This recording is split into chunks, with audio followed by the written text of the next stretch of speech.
Buenas noches. Otro jueves en el que nos encontramos para escribir una nueva página de la libreta en Mesa Capital.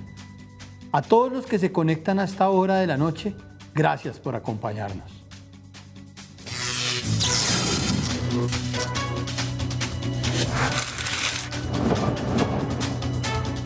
Ayer se realizó en el Centro de Memoria, Paz y Reconciliación de Bogotá la ceremonia que premia cada año las iniciativas de líderes sociales y organizaciones que defienden los derechos humanos. Un reconocimiento a los cientos de liderazgos que han sido apagados en Colombia, el segundo país más peligroso para defender la vida. Por eso queremos destacar y más aún celebrar las contribuciones que han hecho estos líderes y lideresas, así como los procesos organizativos comunitarios a los que pertenecen hombres y mujeres que cumplen su trabajo a sabiendas de los grandes riesgos que corren, pero que no se rinden y siguen luchando después de décadas por la paz y la justicia. Hoy me honra con su compañía Edilia Mendoza Roa, una defensora de derechos humanos oriunda de Santander, presidenta de la Asociación Nacional de Usuarios Campesinos, ANUC, una mujer que ha dedicado su vida a reivindicar al campesinado como sujeto político, social y cultural. Edilia ha trabajado por 30 años en la defensa territorial de campesinos, afros, indígenas, pescadores, mineros y artesanos. Muchas gracias por acompañarnos esta noche. Mucho gusto. Edilia, te invitamos para que nos cuentes tu historia, para que recorramos desde los tiempos de tu infancia hasta hoy, hasta estos días en que recibes un homenaje no solo por el trabajo que has hecho, sino también por ese proceso tan importante que lideras y que representas, que es la ANUC, además en tiempos donde la reforma agraria se ha vuelto a poner en el centro del debate público.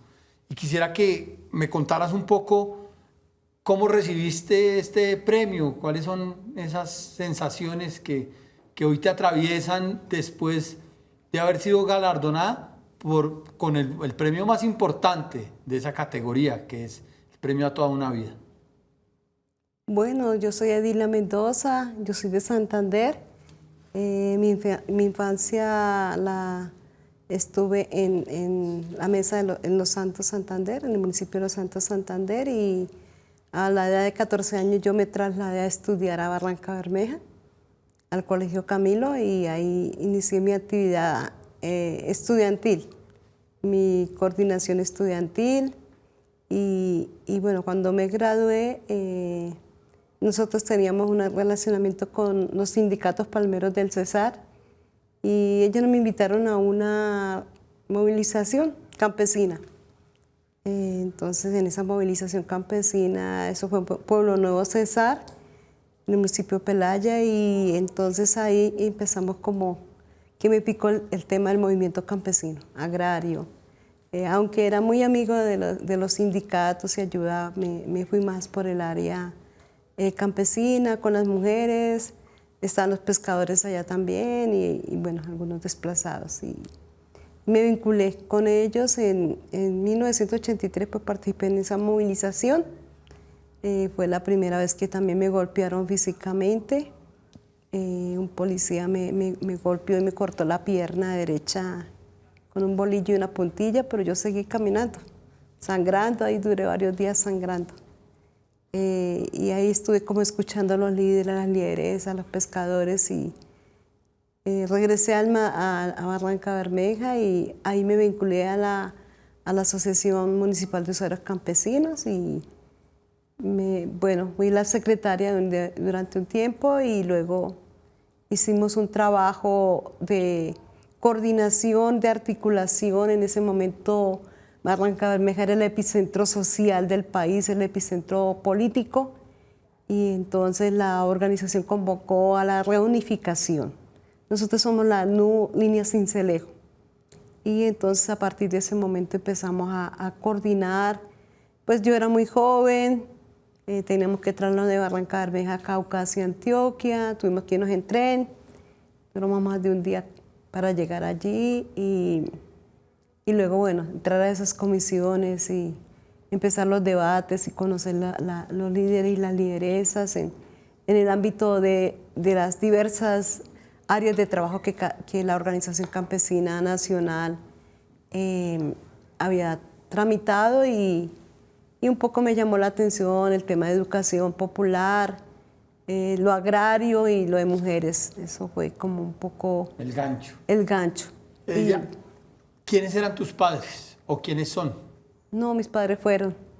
¿Quiénes fueron? Mi padre fue un campesino que le gustaba siempre llevarnos a las reuniones, nunca nos dejaba en casa. Él siempre nos llevaba y todos tenemos que hacer una actividad en la reunión. Y todas las veces no hacíamos lo mismo. Unas veces me tocaba escribir a mí, otras veces me tocaba llevar las sillas, otras veces hacer café, otras veces repartirlo. Así, él nunca nos dejaba como a todos en las mismas tareas. Y él pues siempre trabajó por la lucha por la educación y el agua era como el epicentro del trabajo de él. Algunos colegios lo nombran mucho, unos colegios que ahora son agrarios, el de la vereda donde tenemos la parcela materna, digamos, él fue uno de los que habló con uno de los señores que tenía un terreno pues grandísimo y era un pastizal y le dijo, mira, a mí me parece que ese es el sitio adecuado para la escuela y yo me comprometo a dar a partir de hoy el agua para la escuela, para el consumo de los niños.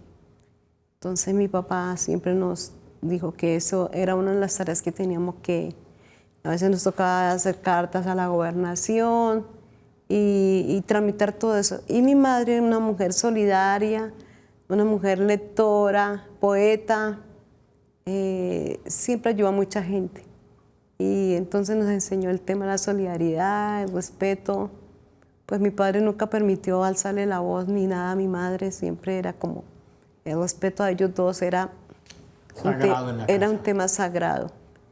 Y yo jugaba mucho con mi mamá, era la que más jugaba con ella. Ella tenía la costumbre de pasar, darnos un beso en la frente, mandarnos pucheros o cualquier cosa. Mi papá pues me sentaba en las piernas porque yo parece que era la consentida, porque yo era la que más como que activaba, o sea, entendía un poco más el tema organizacional y entonces eso fue... ¿Cuántos hermanos? 11. 11 hermanos. Acabo de perder a mi hermano hace un mes, mi primer hermano. Ahorita conversamos un poquito para hacerle un homenaje, porque entiendo que es un hombre que marcó gran parte de tu vida.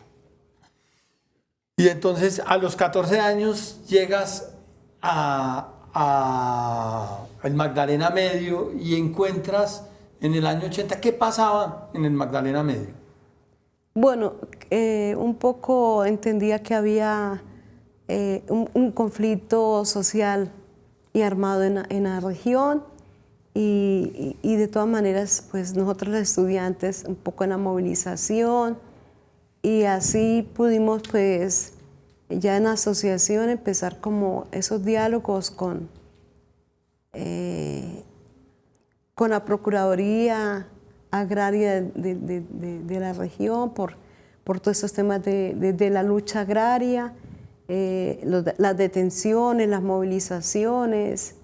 A mí me impactó mucho la muerte de Manuel Gustavo Chacón porque él duró con nosotros casi 15 días permanentemente en el parque de los niños y no se quiso ir para la casa. Nosotros le decíamos, váyase para acá. No, yo me tengo que quedar es con ustedes y se quedó con nosotros y después de eso él salió y fue asesinado. Y a mí me impactó pues ese primer asesinato de un líder sindical allá en la región, además porque era poeta, era todo el tiempo caminando con nosotros en las tomas de tierra y nosotros teníamos una estrecha alianza con la USO, los petroleros y con varios sindicatos. Entonces ahí con ellos empezamos pues la articulación, una articulación que se hizo en Barranca Bermeja, una articulación popular y pues yo a veces asistía a ellas como secretaria, a veces ayudaba en muchas cosas de coordinación, en algunos eventos, encuentros que ellos hacían, y pues nosotros continuamos nuestro quehacer y de las tomas de tierra, de la legalización de los predios, de tramitar pues el ejercicio de la comunicación popular.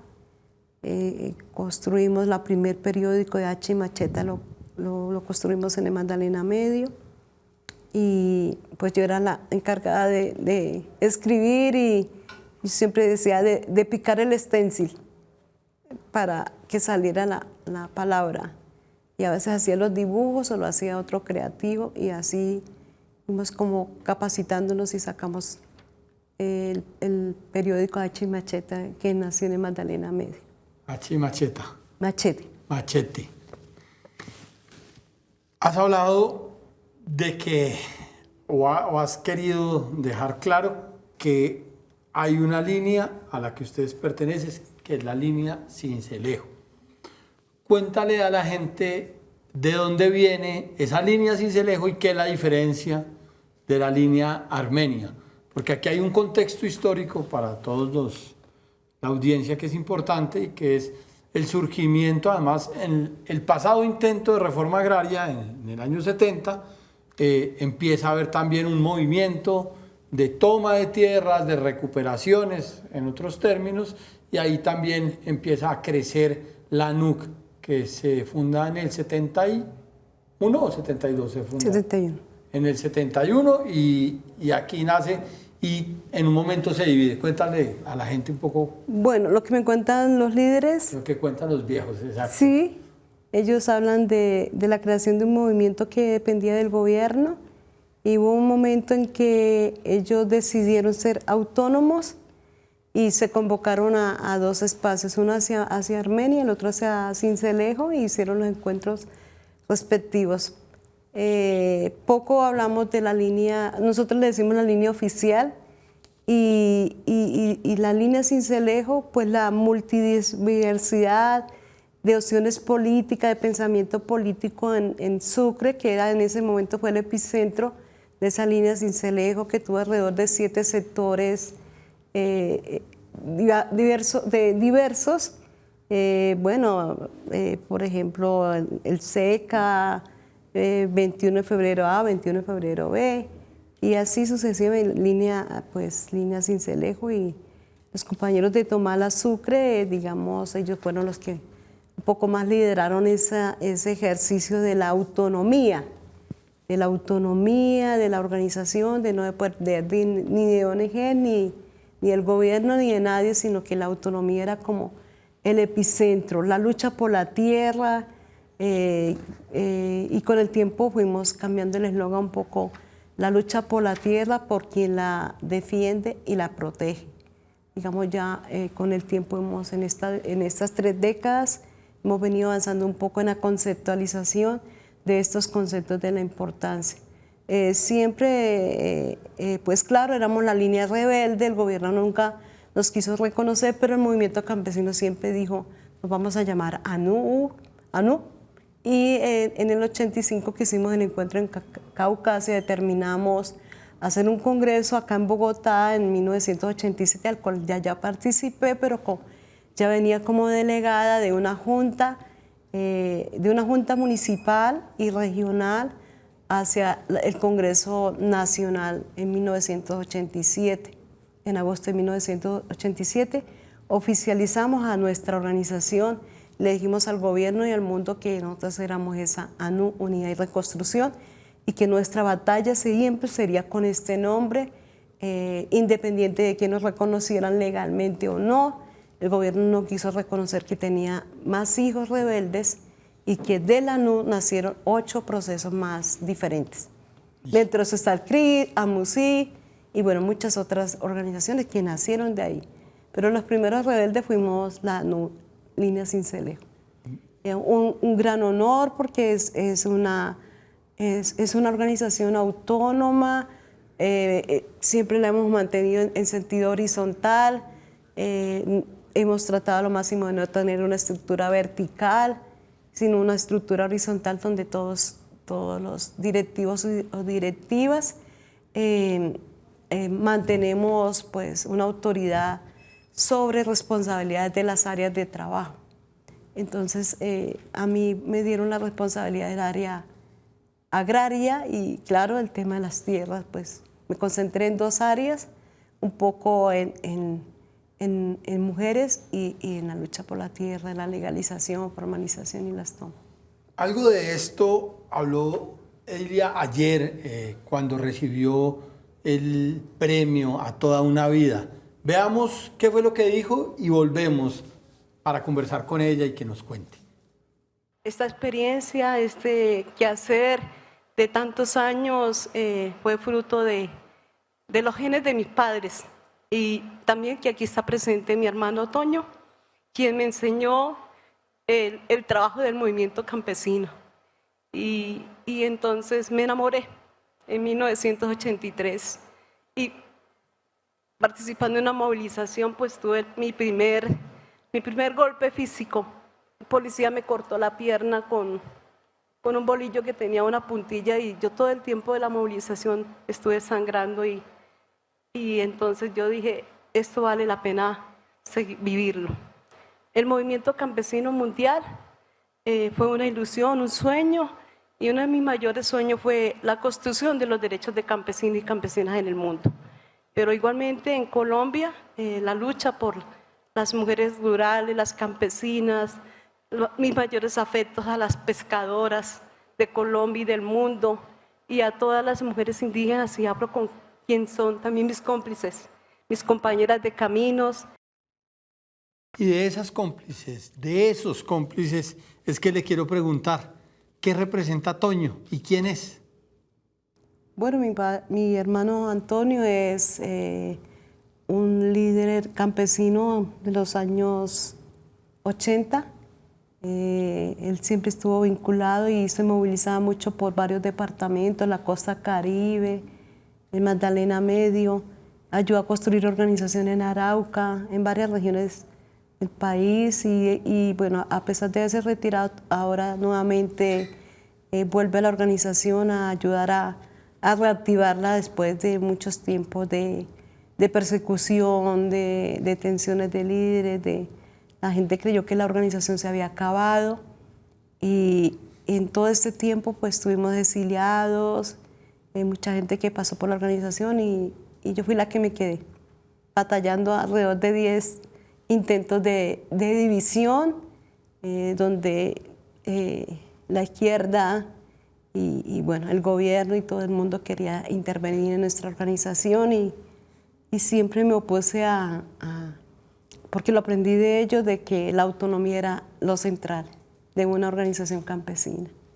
Y la libertad de decir las cosas y de hacer las cosas colectivamente y de poder pues tramitar las ideas y aprendí a que las ideas las tramitarlas y hacerlas en derecho. O sea, si nosotros decíamos vamos a hacer los derechos de las mujeres, pues tenemos que escribir sobre las mujeres y redactar y mantener el tema constitucional, pero también el marco internacional. Y pues eso significó mucha lectura, la cual aprendí de mamá. Y ella me enseñó que todo lo que tú lees, siempre el 50% no es verdad y de ese 50% tú tienes que saber qué es lo que vas a asumir de esa lectura. Pues yo lo aprendí con eso, y aprendí de ella eso. A descifrar que no todo lo que se dice es verdad, ni todo lo que se dice es mentira, pero que siempre tenemos que ir hacia esa verdad de la sabiduría de los campesinos y campesinas del país. Y recorriendo estos primeros pasos de Edilia Mendoza, vamos a hacer una breve pausa y regresamos con su historia de vida, la historia de una defensora de derechos humanos que ayer fue premiada con el galardón del Premio Nacional de Defensa a los Derechos Humanos a toda una vida de lucha. Vamos recorriendo su vida paso a paso. Ya regresamos.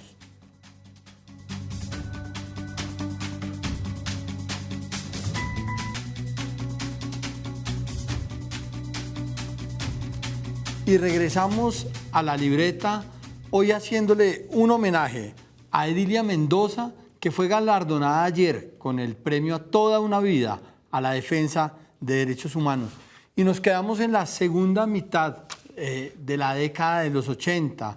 Ella, muy joven, empezaba el proceso en el Magdalena Medio, pero al mismo tiempo, mientras el movimiento de campesinos, de usuarios campesinos crecía, del otro lado venía una contrarreforma que ya empezaba a sentirse en el Magdalena Medio. ¿Cómo fue un poco esos momentos y la entrada del paramilitarismo a la región?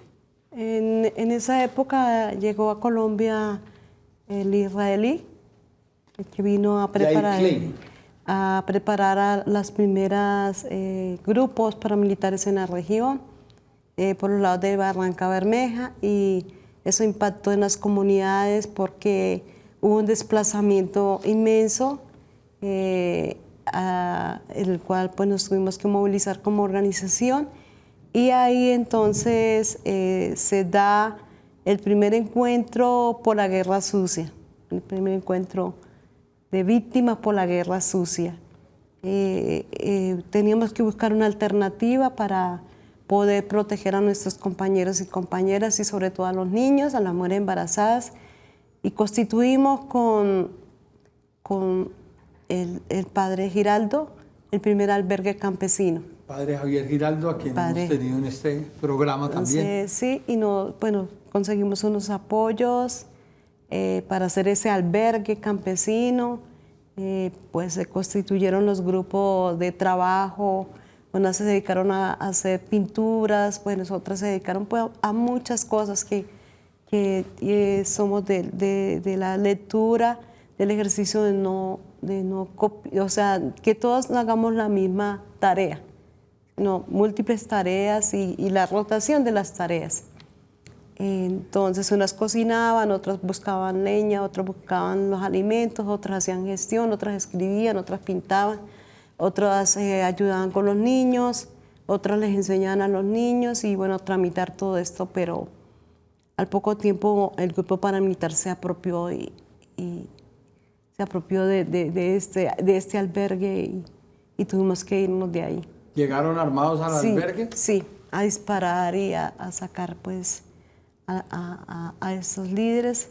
Entonces decidimos bueno, hacer como el trámite con la Comisión de Derechos Humanos, y teníamos una Comisión de Derechos Humanos y Vida, de las cuales con el tiempo nos desaparecieron a estos dos líderes, un compañero Gabriel Bertancourt del Meta, y la compañera Teresa Quiñones, que era del colectivo, no me acuerdo, 5 de abril, pintora, la que nos dejó estampada algunos cuadros de estos líderes asesinados. Entonces ahí empezamos pues el trámite ya desde lo nacional a hacer el tema de la protección. Yo me tuve que ir al sur de Bolívar precisamente porque nos hicieron varios atentados, nos colocaron bombas en la sede de Barranca Bermeja. Igualmente en esa época se cumplían los años de muerto del padre Camilo, los campesinos ayudaron en la mano de obra, bueno, eso fue todo un trabajo de derechos humanos y mucho antes de nosotras de inaugurar el monumento al padre Camilo, que tenía la B, entonces nos partieron la B de Victoria y estallaron pues el monumento. Eso también nos impactó y entonces algunos decidimos ir a otras regiones. Yo me fui al sur de Bolívar. ¿Y qué te fuiste a hacer al sur de Bolívar? Al sur de Bolívar pues me fui, habían unos compañeros de San Vicente de Chucurí que ya habían salido de la región y con ellos me fui a hacer organización campesina por todo el sur de Bolívar, el sur-sur. El sur. Para ese momento, ¿qué edad tenías? Oh, yo creo que 22 años, algo así. ¿No tenías familia? No, en ese momento no. Después sí. Yo soy viuda. ¿Y cómo fue llegar como a otro territorio, a iniciar un nuevo proceso? ¿Y cómo era la realidad, digamos, en ese sur de Bolívar? Bueno, ¿Qué municipios? Bueno, San Pablo Bolívar, Simití. Santa Rosa del Sur. Santa Rosa era en ese momento siempre ha sido como un epicentro muy neurálgico ese municipio. Morales, nos movíamos también en Puerto Wilches con los pescadores y pescadoras y los mismos pescadores y comunidades afro del Benco-Biojó, digamos, algunas comunidades que eran palenques que existen allí en el sur de Bolívar, entonces trabajamos con ellos.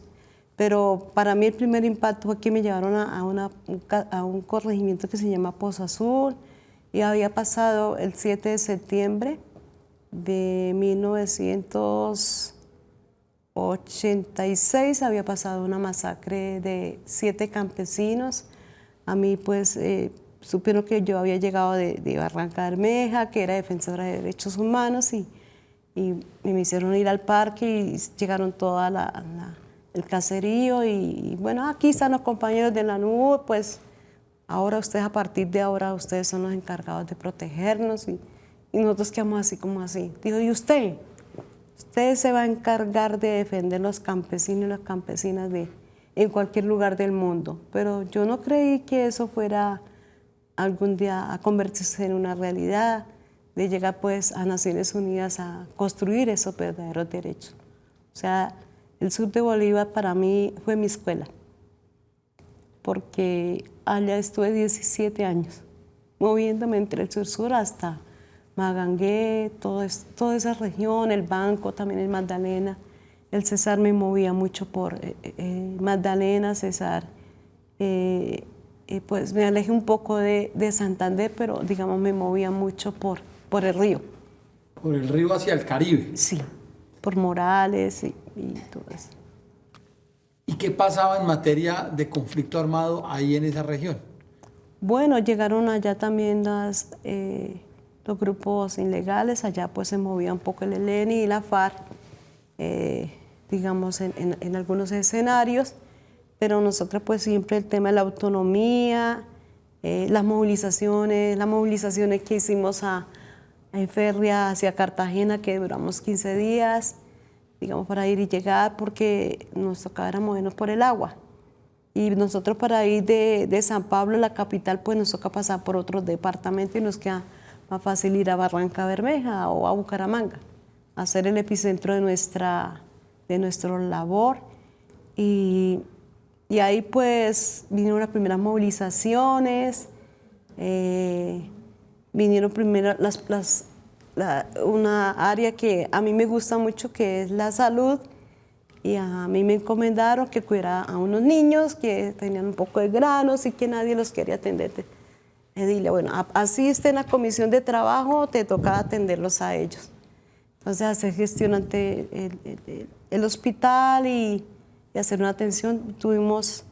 Esa vez pues estuvimos en la iglesia, el padre nos ayudó ahí en algunos trámites humanitarios y en la exigibilidad pues, de derechos. Ahí nos encontramos con muchos desaparecidos, vinieron los primeros desaparecidos, las comunidades empezaron a buscarlos y hasta encontrarlos, vivos o muertos, pero tocaba encontrarlos. O sea, era la misión de la Comisión de Derechos Humanos y entonces pues aprendimos muchas cosas, de que tocaba movilizarnos y buscarlos día y noche por el monte. Algunos los logramos rescatar, otros no. Algunos detenidos también los rescatamos, los torturaron y yo pues estaba por la región. No había carreteras ni luz. Nuestra organización ayuda a tramitar la luz en el municipio, pues mediante la movilización por supuesto, y junto con todas las comunidades trabajamos las escuelas, los puentes, todo lo que existe en ese momento en el sur de Bolívar. Y vino pues los liderazgos del presidente y de los liderazgos de las jóvenes que nos asesinaron pues algunas personas muy claves.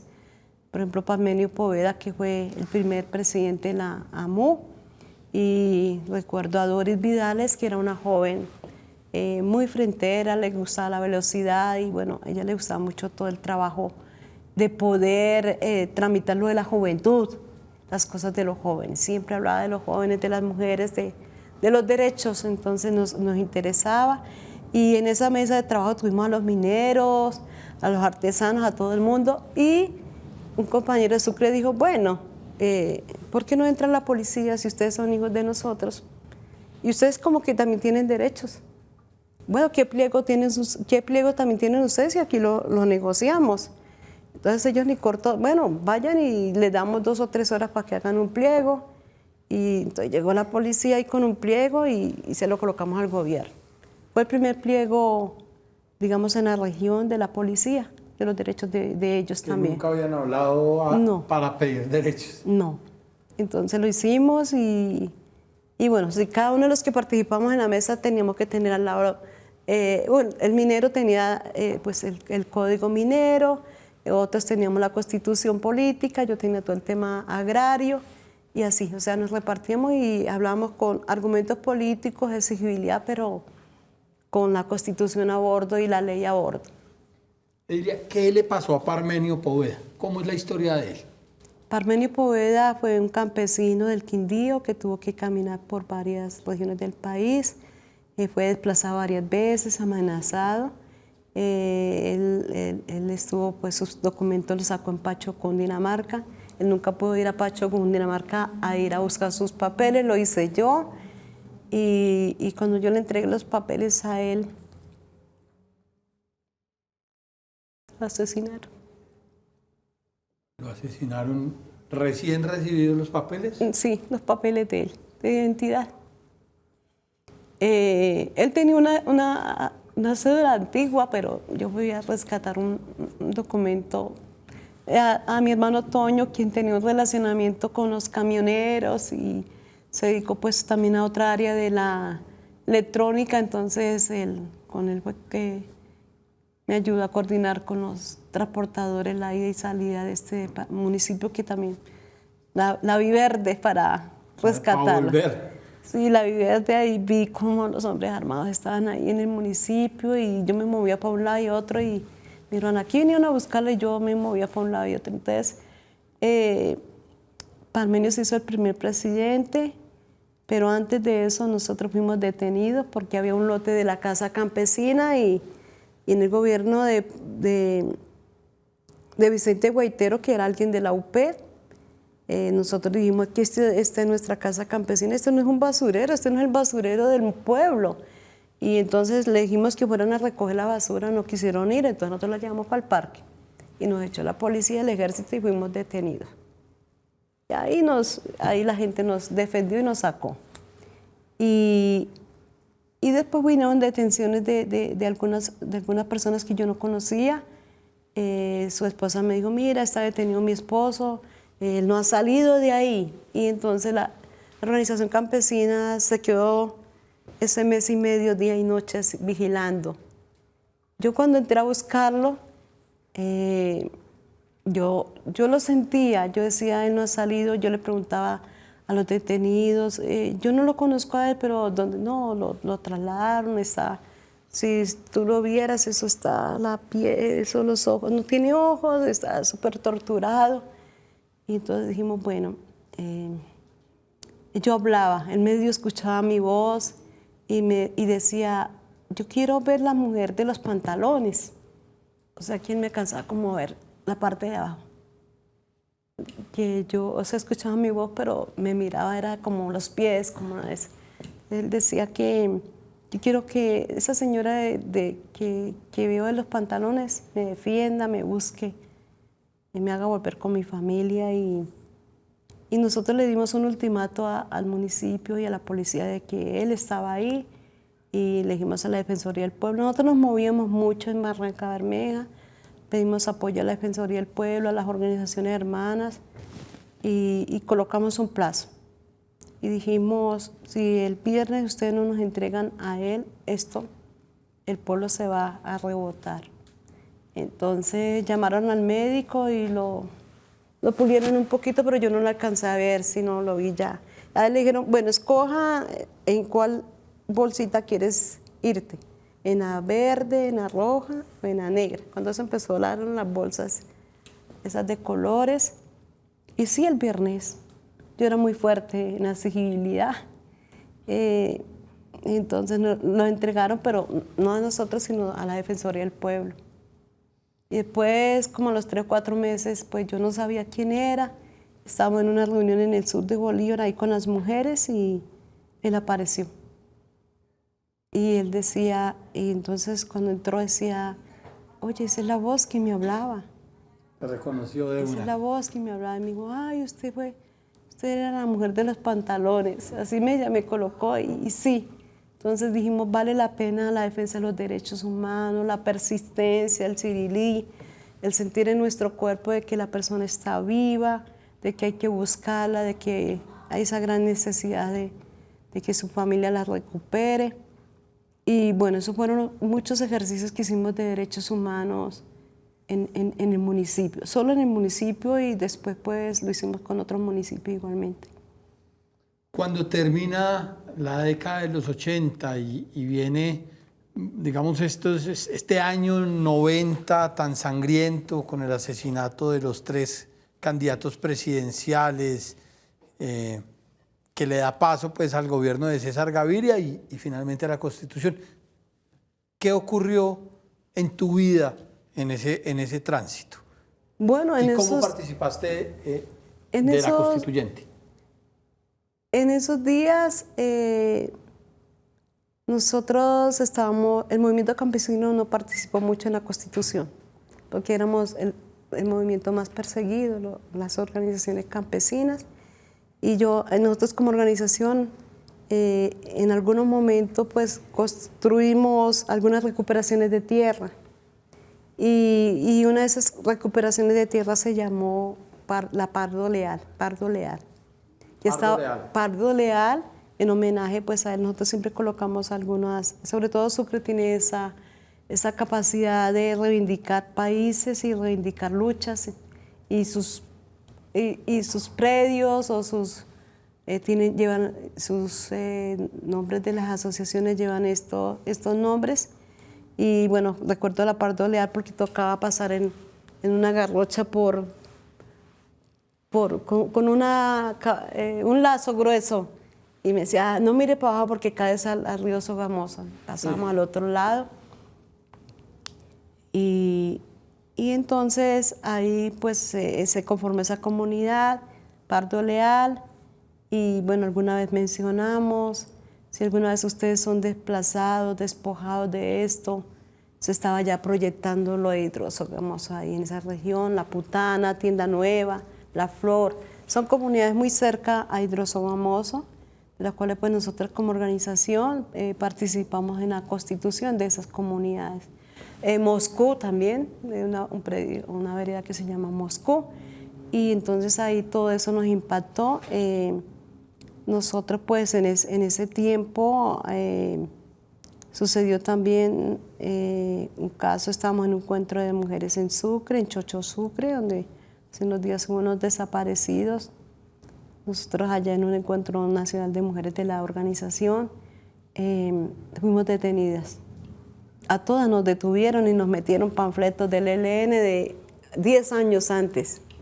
No. Y en esa época, pues si te cogían preso, eran 15 días y nosotros era luchando porque no quedara ahí. Y sacamos primero a las mujeres con niños y al final nos quedamos dos personas y dijimos, ya nos tocó aquí, si esto pasa a las 12 de la noche, ya 15 días presas. Pero la juez dijo, no, ustedes no tienen nada a cargo, muestre a ver, esos son panfletos, mejor dicho, de hace 10 años, ¿eso qué es? ¿Quién dijo que una organización y las mujeres están pensando en cosas de hace 10 años? Ya tienen que pensar que porque había pasado la muerte de Galán, entonces que nosotros éramos las autores intelectuales, pero si nosotros estábamos en Chocho Sucre. Y eso sucedió en Soacha. Una lectura de la ultraderecha, pero de tema militarista de el enemigo en todos lados. Montajes como fuera. Y los montajes que fueran.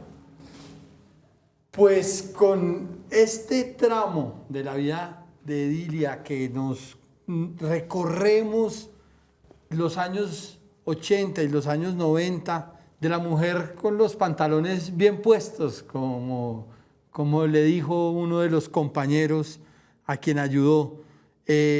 Escuchemos un fragmento más de su discurso de ayer que nos da otras luces de cara al último bloque para recorrer la historia de esta mujer valiente de la Asociación Nacional de Usuarios Campesinos, Línea Sincelejo.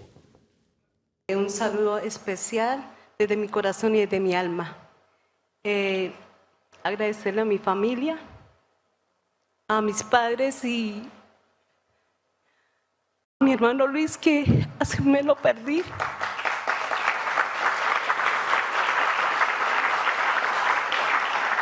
Y bueno, este premio es para todas las mujeres rurales del mundo, al campesino del mundo, de la vía campesina, del movimiento agrario. Soy defensora de derechos humanos, defensora de derechos agrarios, ambientales y territoriales. Muchísimos amigos y muchos cómplices han pasado por mi vida en la construcción de todo lo imposible.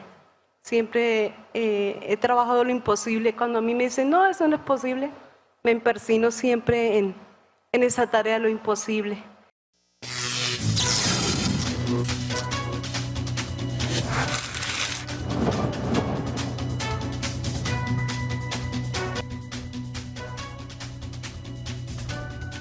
Y volvemos a la libreta, hoy recorriendo la vida de esta mujer valiente, santanderiana, pero que ha dejado sus lágrimas y su sangre en el Magdalena Medio, trabajando por las comunidades campesinas, por las comunidades afros, indígenas y de pescadores, siempre reivindicando al campesinado como sujeto político, la ganadora del Premio Nacional de Derechos Humanos. Y nos quedamos, Edilia, en los años 90, en la constituyente, y ahí vamos a saltar un poco al año 96, en que se formula la ley, digamos, el marco normativo de la ley de 135 de 1996, ¿es que es? No, la ley 160 del 94. 160 del 94, perdón. Ley que traza, digamos, todo ese marco normativo que hoy cobra vigencia en medio de las discusiones sobre la reforma rural que el gobierno quiere hacer. ¿Y ustedes qué papel tuvieron en esa ley? Bueno, eso fue muy interesante, la construcción de esta ley. Estaban indígenas, afro, algunas mujeres campesinas y bueno, estábamos, también está el sindicato de Lincora en ese entonces. Nosotras tramitamos alrededor de unos 15 artículos para las mujeres rurales, pero solo quedaron 5 en esa ley. Pero la otra ganancia que tuvimos fue la construcción de una forma organizativa para el campesinado, que fueron las zonas de reserva campesina. En esa época yo pataleaba mucho, era muy contundente y pedía, trabajamos como más de 10 días en la redacción de las zonas de reserva campesina, pero mis compañeros y mis compañeras estaban un poco cansadas conmigo. Entonces trajeron... ¿Por lo intensa? Por lo intensa, porque yo le dije que no, que esa ley tenía que ir una figura para el campesinado, porque no podíamos seguir siendo ignoradas, que no habíamos podido participar en la Constitución, y entonces no teníamos una figura referente sobre el campesinado. Y bueno, con el doctor Manuel Ramos, con quien fue mi cómplice, y a quien le hice muchas pataletas y redactamos y botamos muchas hojas, que soy muy exigente en la redacción agraria. Entonces, ahí mirando palabra a palabra. Coma, como decía el ministro, miras cada coma. Entonces, es como la figura que hoy vuelve a retomarse. En aquel entonces pues no existía ANSOR, es una organización que nace después y que ha asumido pues este tema de las zonas de reserva campesina, pero esta es una figura para todas las, digamos, más de las 12 millones de personas campesinas y campesinos y campesinas del campo colombiano. Es la figura, igualmente como la tienen los indígenas y los afros en sus resguardos y en sus consejos. Nosotros tenemos la zona de reserva campesina y queremos pues actualizar también igualmente la ley, que es el 94 y ya estamos ya casi también a cumplir y hay que actualizar. En ese tiempo también tuvimos la posibilidad como organización de ir, nosotros no fuimos a la constituyente, pero sí fuimos al espacio continental de los 500 años y los indígenas se fueron para Panamá y el movimiento social nos fuimos para Nicaragua y ahí nos comprometimos con unas tareas de construir el movimiento campesino mundial y el continental. Entonces, al siguiente año, empezamos en Holanda y terminamos en Mons, Bélgica, constituyendo la vía campesina. Me entregaron las llaves a mí y al compañero de Argentina de la ciudad por nuestra labor en la elaboración de los principios rectores de la vía campesina, de la autonomía. Hablamos por primera vez de Palestina como un país que no tiene tierra y yo decía, en Colombia pues los campesinos no tenemos tierra, igualmente Palestina es un país que camina y camina pero no tiene asentadero y bueno, otros tipos de solidariedades con América Latina y yo pues aquí me van a expulsar, pero bueno, al final pues no me pudieron expulsar porque yo no sabía que 17 países me habían dado la potestad de representarlos. Así estuvieran ellos ahí, yo era la vocera oficial. Digamos que el movimiento, después de que yo me vine de Nicaragua, el movimiento, digamos, hacia mayo de 1993, me nombraron como la vocera del movimiento continental negro y popular para ir a la vía campesina. Entonces fuimos allá y nos propusimos varias cosas, unas cosas macro decimos, tenemos que proyectarnos hacia 30 años. Bueno, ¿qué vamos a hacer? La campaña mundial de reforma agraria, la campaña mundial con las mujeres, la soberanía y la autonomía alimentaria, todo este tema de extractivismo y todo este tema de la defensa de la naturaleza. Y creo que eso se ha cumplido en todo este tiempo.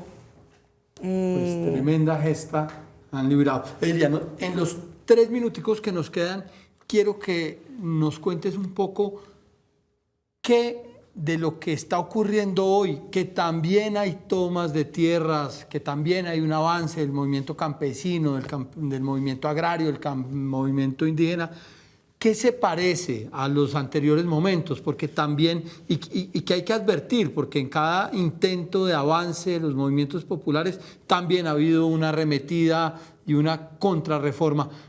¿Cómo ves este momento político para una reforma agraria? Que es el sueño de cualquier dirigente este es el campesino. momento ideal con el señor presidente, que fue quien nos ayudó a presentar el proyecto de ley 160 del 94. Es conocedor del movimiento agrario, presupuesto desde el 94 a hoy, el 2022. Hay alrededor de unas 12.000 organizaciones agrarias y campesinas en el país. Nosotros queremos tramitar ese reconocimiento al movimiento campesino, que Colombia firme también los derechos de campesinos y campesinas, digamos, serían como los precedentes históricos, porque durante muchos años hemos tramitado ese reconocimiento y bueno, para mí el sueño tiene que cumplirse cuando Colombia diga firmé los derechos de campesinos y campesinas. Y bueno, hemos hecho la elaboración de unas preventivas, la Procuraduría en el anterior periodo pues logramos hacer unas preventivas sobre campesinado, sobre Ecuazú y sobre el relacionamiento de las organizaciones con los entes de control, pero una protección especial para las mujeres y una justicia para las mujeres rurales. Un poco me he concentrado, digamos, en los últimos años a esa batalla de las mujeres rurales en Colombia. Entonces, hay que seguir caminando eso. Y Y el reto es que puedan ser incluidas esas 12.000 organizaciones agrarias y campesinas y que el gobierno sepa que no solamente tiene 3 hijos, sino que tiene más de 12.000 organizaciones agrarias campesinas en el país. Y ese es el reto, y ese es el sueño, pero ese también tiene que ser un caminar conjunto, tanto, no solamente yo tengo derechos, sino también tenemos deberes, o sea, el movimiento campesino también tiene deberes, y tiene que ayudar en esa elaboración en equipo de esa verdadera reforma agraria integral que hemos dicho, y de esa paz integral.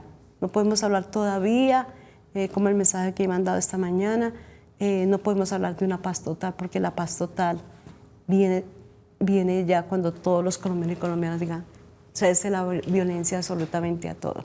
Pues Edilia, muchas gracias por este relato, por tantos años de trabajo, porque esta mujer con los pantalones bien puestos, con las botas bien puestas, se ha recorrido el país para exigir los derechos de los campesinos, y hoy, después de tantos años de trabajo, de 5 décadas de recorrerse este país, hoy está viendo la mujer que persigue los imposibles, una luz al final del túnel, una reforma agraria que se asoma y que esperamos que se materialice y no termine como tantos otros sueños en este país con un nuevo conflicto armado y un derramamiento de sangre.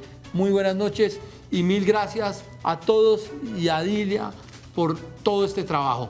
Y recuerden que Mesa Capital también tiene podcast. Capital Político analiza semana a semana la vida política de Colombia, Bogotá y el mundo.